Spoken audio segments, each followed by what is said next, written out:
जय गुरुदेव। जय गुरुदेव। जय गुरुदेव नाम किसका? प्रभु का। प्रभु का पावन नाम। जय गुरुदेव। जय जय।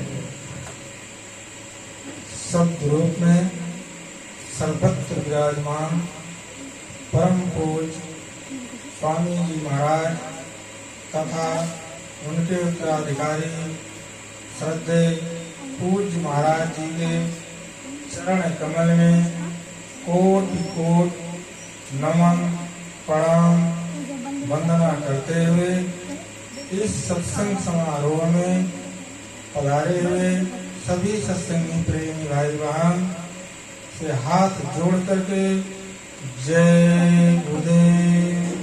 जय गुरुदेव। देखिए, ये हम लोगों को जो मानव शरीर मिला हुआ है ये बहुत अनमोल है और ये मानव शरीर हम लोगों को कितने दिनों के लिए मिला हुआ है इसके बारे में हम लोगों को नहीं पता, लेकिन जिसने ये मानव शरीर दिया है उसको अवश्य मालूम है इस मानव शरीर में हम लोगों को कितने दिनों तक रहना है। देखिए, ये जो दुनिया है ये अपना नहीं है, ये पराया है, किराए का मकान है। और महात्माओं ने कहा ये दुनिया एक मुसाफिर खाना है, जग सराय है। जग सराय दिन चार बसेरा या में काहू न काहू केरा। कहने का मतलब ये दुनिया है जग सराय है, मुसाफिर खाना है। जैसे हम लोग किसी मुसाफिर खाने में जाते हैं तो एक दो दिन लोग आकर के फिर अपने घर वापस चले आते हैं। इसी प्रकार से ये संसार एक मुसाफिर खाना है। उस मालिक ने जितने जितने हम लोगों को सांस बख्शे हैं, जितने दिनों के लिए हम लोगों को यहाँ रहना है, उस मालिक ने दिया है। उतना दिन रहने के बाद फिर हम लोग इसको छोड़ करके चला जाना है, क्योंकि हम लोगों से भी पहले कितने लोग आए, कितने लोग चले गए। इसलिए हम लोगों को चाहिए कि जो महात्मा नाम और नाम दान देते हैं उस नाम की कमाई करके अपने जीवात्मा को उस प्रभु से जोड़ करके परम पिता से परमेश्वर से मिलाप कर लें, नहीं तो ये जीवन बेकार हो जाएगा और 84 लाख जोनियों में चल जाएगा। 84 लाख जोनिया कोई मामूली जोनिया नहीं है, क्योंकि इसमें 84 प्रकार के जीव होते हैं। 84 लाख प्रकार के जीव में हम लोगों को भटकना पड़ेगा और 84 लाख जोनियों में भटकने के बाद एक बार फिर मानव शरीर मिलेगा। इसलिए हम लोगों को चाहिए कि इसी जन्म में उस प्रभु के बताए हुए नाम यानी गुरु महाराज के बताए हुए नाम की दीक्षा लेकर के उसकी कमाई करके इसी जन्म में उस प्रभु को प्राप्त करके अपने जीवात्मा का कल्याण करा लें। देखिए, ये जो हम लोगों को ठगने वाली माया है, ये मन और माया की वजह से हम लोग यहाँ से निकल नहीं पाते, क्योंकि ये जो माया है ये माया किसी को नहीं छोड़ी। यानी ब्रह्मा, विष्णु, महेश, नारद किसी को भी नहीं छोड़ा। बड़े बड़े ऋषि मुनि सब इसके प्रखंड में फंस गए। इसलिए सबसे जरूरी है मन और माया को जीतना, क्योंकि महापुरुषों ने कहा जिन्होंने मान मन डाला उन्हीं को सूरमा कहना। जिन्होंने अपने मन को मार दिया और उस प्रभु को प्राप्त कर लिया वही भगवान है। इसलिए देखिए, आपके धर्म ग्रंथों में लिखा है ईश्वर यंश जीव विनाशी चेतन अमल सारी सुखराशि सो माया बस भयम गोसाई बधियो कीर मरकट की नाही। यानी कहने का मतलब यह है कि संसार में जितने भी जीव हैं उसमें परमात्मा का अंश है। हर जीव में परमात्मा का अंश है। इसलिए हर जीव उस परमात्मा से मिलना चाहता है, लेकिन उस माया के वशीभूत होने के कारण इस माया से निकल नहीं पाता। अज्ञानतावश इसी माया में फंसकर जो सच है उसको झूठ और जो झूठ है उसको सच मान करके इसी तीनों लोक के अंदर सतोगुण, रजोगुण, तमोगुण में एक जीव भटकता रहता है, कभी यहाँ से निकल नहीं पाता। और एक ड्यूटी ब्रह्मा, विष्णु और महेश को दिया गया है कि इन जीवों को इसी तीनों लोक में आप बांध कर रखिए और यहाँ से ये जीव निकलने न पाए। तो इसी प्रकार ये मन जो है इस तीनों लोक में माया का पर्दा डाल करके इस जीव को यहाँ फंसा रखा है। और माया के वशीभूत होने के कारण हम लोग ही माया के रूप हो गए हैं और माया का जो सर समान है उसी को हम लोग सच मान करके उस प्रभु को भूल गए। देखिए ये जो जीव है, आत्मा है, उस परमात्मा के बीच में बहुत थोड़ी सी दूरी है। आत्मा और परमात्मा के बीच में एक छोटा सा माया का पर्दा है, जिसके वजह से हम उस प्रभु को प्राप्त नहीं कर पा रहे हैं। अगर वही माया उस बीच से निकल जाए तो हम लोग उस प्रभु को प्राप्त कर सकते हैं, लेकिन माया के वशीभूत होने के कारण हम उस प्रभु से दूरी बना रखे हैं। ये जो आत्मा है इतना सूक्ष्म है, इतना बलवान है, इतना शक्तिशाली है और इतना इसमें प्रकाश है कि सूक्ष्म रूप में इस धरती पे वो आचरण नहीं कर सकते। इसीलिए उसके पीछे मन और आत्मा लगाया गया है। इसी मन और माया से वजह से ये जीव शरीर रूप में धारण कर करके यहाँ जन्म और मरण हो रहा है। ये आत्मा जो है ये अटल है, अविनाशी है, ये कभी मरने वाला नहीं है, ये अजन्मा है। लेकिन इस शरीर रूप धारण करने की वजह से ये मरता और जीता है और उस माया की वजह से ईश्वर यानी आत्मा और परमात्मा में दूरी बना हुआ है।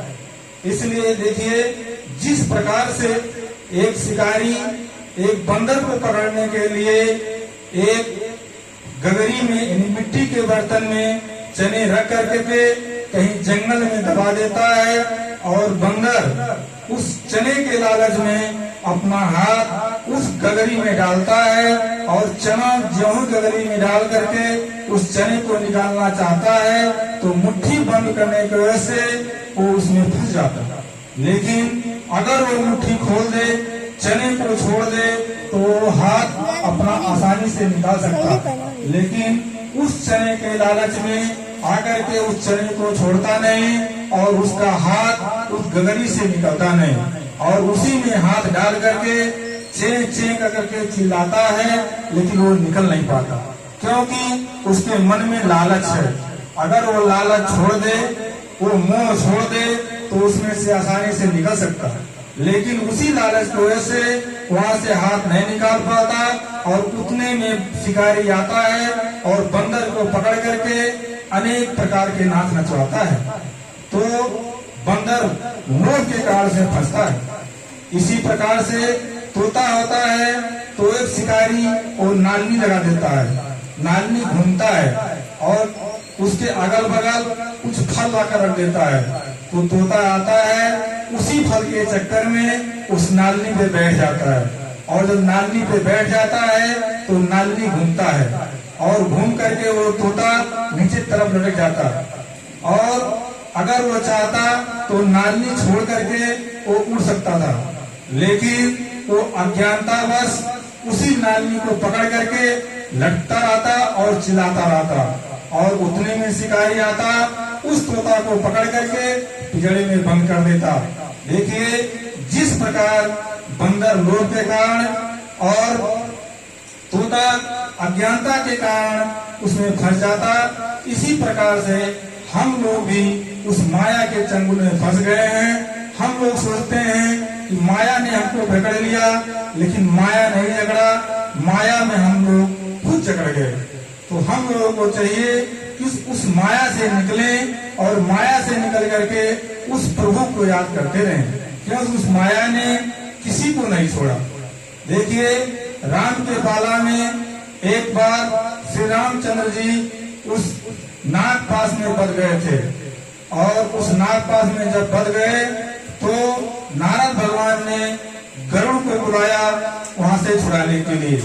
तब गरुड़ जी जब आए तो नाक पास काट करके उनको छुड़ा दिए, और जब छुड़ा करके वो जाने लगे तो उनके मन में राम के प्रभुत्व के ऊपर संदेह होने लगा कि ये भगवान होकर के भी उस सब से नहीं छुड़ पाए और हमको आकर छुड़ाना पड़ा।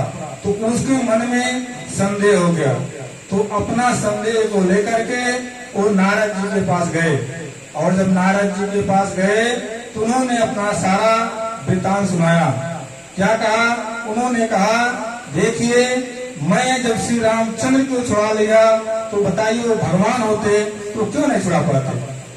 तो उन्होंने कहा, नारद भगवान ने कहा, देखिए आपको मोह माया ने आपको जकड़ लिया, यानी आपको बुद्धि उसमें लुप्त हो गया।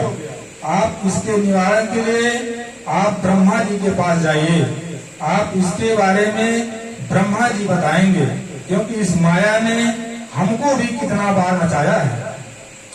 तब ये जो गरुड़ जी जो थे ये उनके ब्रह्मा जी के पास गए। तो ब्रह्मा जी के पास गए तो वहां भी अपना सारा वृतांत सुनाए। तो ब्रह्मा जी ने उनकी बात सुन करके उनको भी उन पर दया आ गया।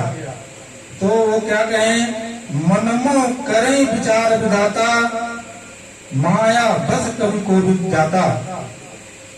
हरि माया का अमित प्रभावा, विपुल बार जो मोह न चावा।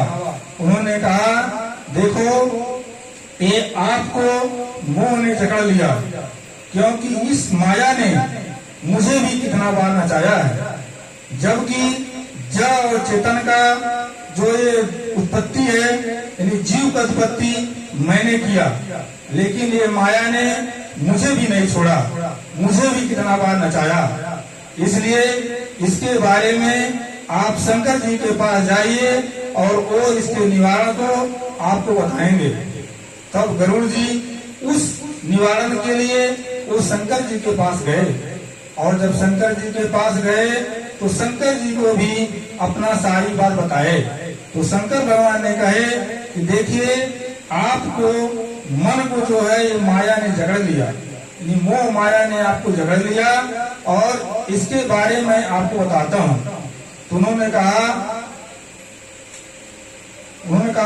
हे गरुड़ जी, देखो तुम्हारे मन में जो माया है इसने जकड़ लिया, इसके निकलने के उपाय एक ही उपाय है, तभी होए सब संशय भंगा, जब बहुकाल करी सत्संगा। शंकर भगवान ने गरुड़ जी से कहा कि देखिए आप जब बहुत दिनों तक सत्संग में लगे रहेंगे और सत्संग को सुनते रहेंगे, तब आपके अंदर का जो संशय है और भ्रम है तभी दूर होगा, नहीं तो बाकी आपके अंदर जो संशय भ्रम है ये कभी दूर नहीं हो सकता। इसके लिए आपको संतों महात्माओं के पास जाना पड़ेगा और सत्संग सुनना पड़ेगा। जब आप बहुत दिनों तक सत्संग से जुड़े रहेंगे, सत्संग सुनते रहेंगे, तब आपके अंदर का ये मैल खत्म होगा और आपके संदेह भी खत्म हो जाएंगे। तो देखिए अब यही कहते हुए अपने वाणी को हम विराम देंगे। अगर हमारे कहने में किसी को किसी प्रकार का ठेस लगा होगा तो हम छोटे हैं, हमको आप माफ कर दीजिएगा। और बोलिए जय गुरुदेव, जय गुरुदेव।